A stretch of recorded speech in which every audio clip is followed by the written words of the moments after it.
fun with a 6-string bass, for example?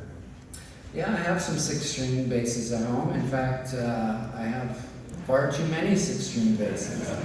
And they're a real oddity because they're very collectible. Collectors love them. And most of them are like new. Now, why is that? Why are they all like new? It's because they're very hard to find a good use for them. But I'm determined in some future life of mine that I will make a record with some 6-string basses, and I even have a fantastic Rickenbacker 8-string bass. That the only other one I've seen was in the hands of Chris Squire. So they're unusual instruments, and I know that there's a few guys that really knew how to use them, like Jack Bruce had his famous 6-string Fender, his Fender 6, and he used it on a lot of the early Cream records. So it's possible to use those correctly, and I'm going to figure that out one day. Thank you very much. Thank you.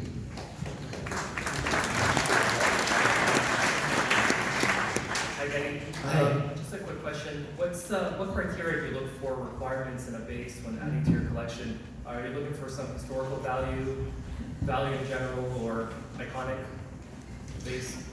That's a great question. There are a lot of different kinds of collectors. And one thing that this book is about, as much as it is about the electric bass, it's about collecting. I am a very sick individual. I collect many different things. And I've met many other individuals with the same affliction. So, for example, John Entwistle was a collector, and he had a wonderful collection of basses. And over the course of making this book, I became friends with one of his techs and someone who's worked for The Who since the early 70s. In fact, he's interviewed in this book. His name is Alan Rogan, and he's a wonderful character. But he told me that John wouldn't buy a bass unless it could play. And that, in musician talk, that means it's got to feel great and sound great. So he only bought players. I'm not quite so fussy, because I look at them as more than just something to play. For example, I have a large collection of Italian basses from the early 60s and late 50s. And some of them are incredible pieces of art. They're so eccentric, and they don't have a tone that I can actually use very often, but my God, they look fantastic in my living room. You know, they're wonderful to look at, and I sit there and I go, who was thinking to make that in 1959? It just sort of blows my mind. So, to answer your question, yeah, there are many different things that draw me to an instrument, and as a collector, I'm what we call a completist. So if I get into Hofner, I want to understand how Hofner got from 61 to 66. So I have to buy those ones in between and play them back to back to back and try to figure out when the sound changed, why did the sound change. Well, you see what I'm getting at. So, yeah, so that's me. That's my collecting. Thank you. Hi, my name is Daniel. Hi. My English is very bad. Not as bad as my French. Ce serait mon souhait le plus cher. Depuis l'âge de 17 ans, j'ai 55 ans, depuis l'âge de 17 ans que je joue la basse, grâce à toi. J'aimerais savoir ta signature sur ma bass Rickenbacker 4001 stéréo de 78. C'est mon plus grand souhait. Okay. Somebody translate that for me? He wants you to sign his bass. Sorry? He wants He's you been to playing sign his bass for bass. 17 years thanks to you, and he'd like for you to please sign his Rickenbacker. Oh, well, that's another subject we'll discuss. I believe the question was if he would like you to sign his bass. Okay, well, I appreciate that, but we'll see. Thank you, It's though, for possible. playing Rickenbacker. It's not possible today, but yeah. Okay. That's it, my man. Move on. Yeah, move on. Move on, buddy. Yeah, move on. Move on, buddy. Next. Next. That's it. We have another question. Hi, Geddy. Hi. I grew up a huge fan. I have a really nerdy question for you now. Oh, sorry. Oh, hi, Geddy. My name is Andrew. I'm Hi. a huge fan. I have a really nerdy question for you, but it doesn't have to do with basses. It has to do with vinyl records. Okay.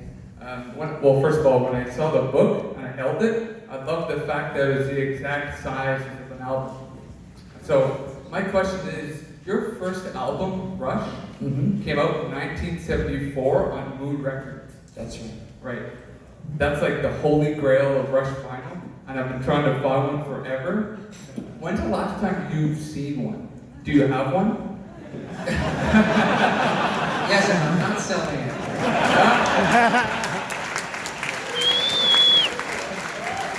No, I'll let you keep it.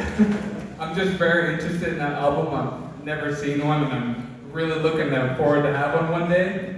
So it's really cool to know that you have one. So thanks for answering that. Oh, well, thank you. No, they're out there. I know I get people coming up to me. There was a guy last night we did an event in Oakville, Ontario, and someone came up to me and said, you know, I have this single that says "Not Fade Away" on one side, and the other side it says "You Can't Fight It." Is that really your record? And I said, yeah, that's our first single. And it says, I said, is it say Moon Records?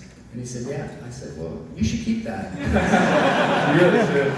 He said, oh, okay, I will. Yeah, that's very cool. It felt like it was Antique Roadshow or something. And another question, very, very short. Okay. Out of all the basses you have, what is your favorite?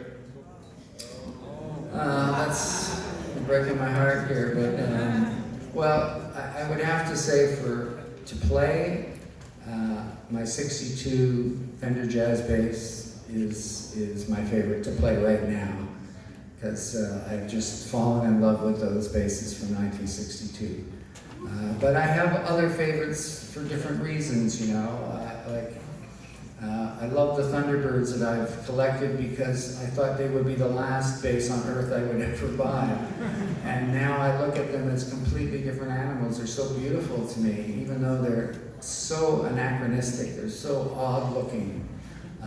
But they represent a magnificent failure to me, because Thunderbirds were a terrible disaster commercially, right? And like nobody bought them. That's why they're so collectible now.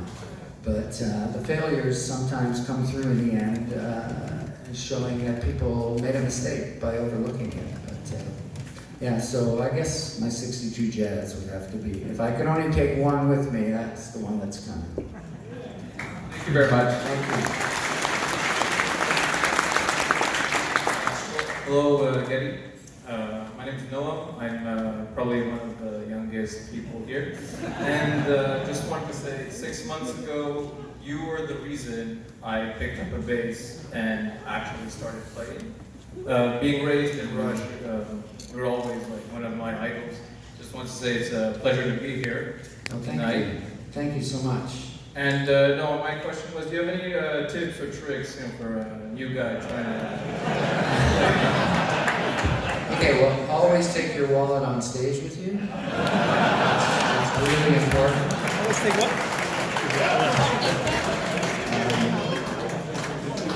I would say, really, there's only one secret to being good, and that's just play.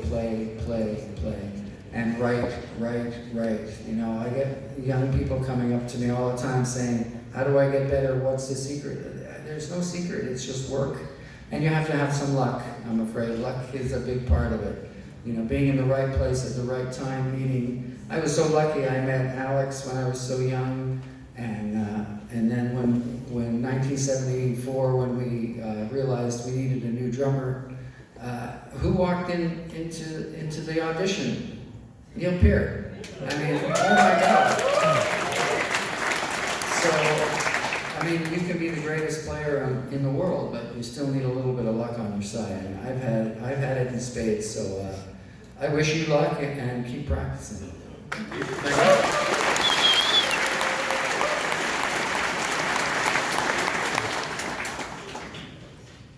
Hey Geddy. Hi. I'd just like to start by saying that I love everything by Rush. Thank you very much for everything you've done over the years. Awesome work. Thank you. And out of every single one of the Rush albums, which one, in your opinion, would be your personal favorite? Which bass did you use, and why did you use that one? Okay, nice simple question. Thank you.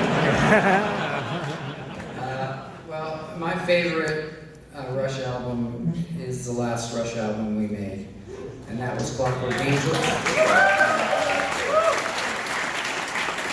And it's very dear to my heart for a lot of reasons, but I really feel like we brought so many things we'd learned through 40 years of making good records and questionable records, and it's just sort of all matured at the right time. And on that record, I pretty much used my 72 jazz bass on almost every track. I think that maybe one or two tracks I used one of my other jazz basses, but it's pretty much 100% jazz bass on that album. So anyway, thank you for that question. It's very hard to choose one record out of the many that we've made, but that one's pretty close to me. All right, thank you very much. Thanks.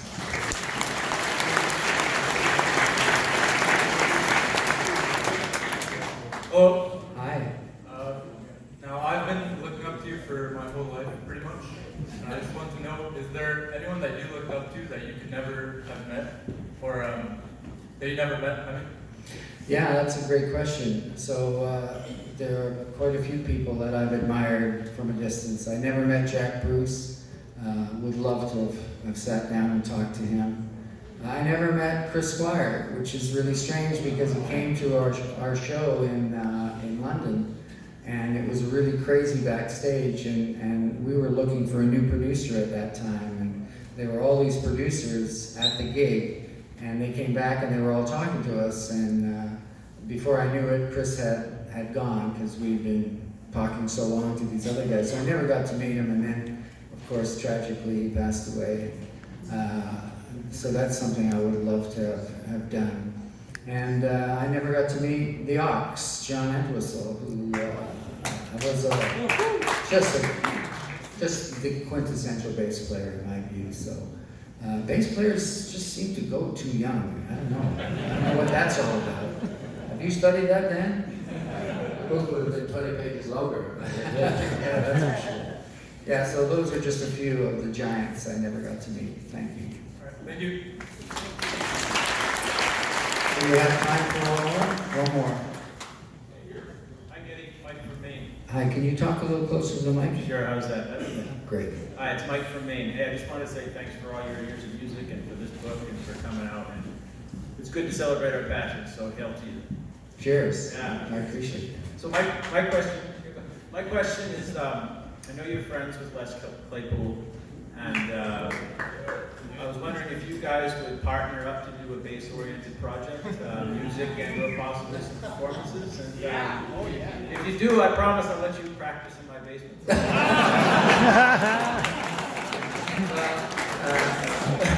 Thank you very much.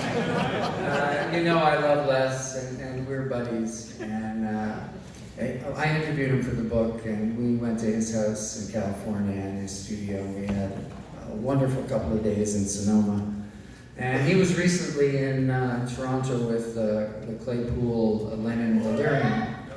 And he invited me to the show, and I came down, and he said, "Hey, you got to come out on the last song." And I said, "Really? You want me to do that?" And he's like, "Yes." So, I slipped out onto the stage, and we did a little jam to Sean's father's song, "Tomorrow Never Knows," the great Beatles song. And they're a fantastic band, and it was really a lot of fun. It was a bit unusual having two basses in that song, but who knows. But Les has mentioned that idea to me more than once, and you never know what could happen in the future. There are worse guys that I could hook up with, that's for sure. Thank you. Thank you all for your questions.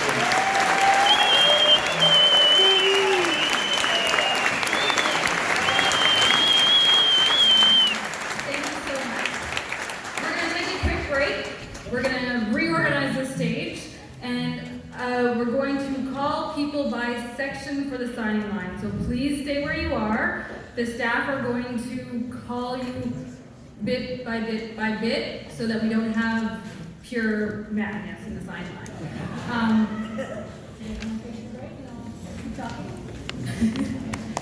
So I'm just gonna go. Thank you.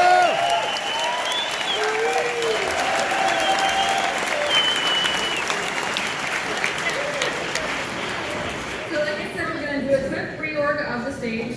I just want to remind you that there's no posed photography. So no photography on the stage.